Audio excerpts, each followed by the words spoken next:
எடுத்துக்கிறார் உங்கள் சகோதரர். ஏன் இஸ்ரவேல் ஜனங்களை பார்த்தே உங்க சகோதரன் ஏன் சொல்லணும் அப்படின்னு சொன்னா அதுக்கு ஒரு மிக முக்கியமான காரணம் இருக்கிறது. அது வேதாகமம் சொல்லுகிறது.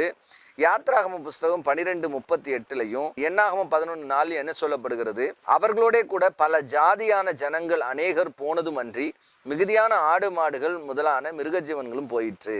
எண்ணாகம் 11:4 பின்பு அவர்களுக்குள் இருந்த பல ஜாதியான அந்நிய ஜனங்கள் மிகுந்த இச்சையுள்ளவர்களானார்கள். இஸ்ரவேல் புத்திரரும் திரும்ப அழுது நமக்கு இறைச்சியை புசிக்க கொடுப்பவர் யார் என்று அழுதார்கள். இவர்கள் எகிப்து தேசத்திலிருந்து புறப்பட்டு வரும்போது வெறும் இஸ்ரவேல் ஜனங்கள் மட்டுமே வரல, அவர்களோடு கூட பல இன மக்கள் வந்தாங்க. அவர்களுக்கு பல்வேறு பழக்க வழக்கங்கள் இருந்தது. அவர்கள் தான் பாத்தீங்கன்னா வனாந்திரத்திலே இஸ்ரவேலர்களை முறுமுறுக்க செய்து பல்வேறு தவறான வழிகளுக்கு காரணமாக இருந்தார்கள். அதனாலதான் இங்கே ஆண்டவர் மோசே மூலமாக சொல்லும் போது உன்னை போல ஒரு தீர்க்கதரிசி அவர்களுக்காக அவர்கள் சகோதரர் நடுவில் எழும்ப பண்ணுவேன். யார் அவர்கள்? யாக்கோபினுடைய பிள்ளைகளாக இருக்கக்கூடிய அந்த 12 கோத்திரங்கள்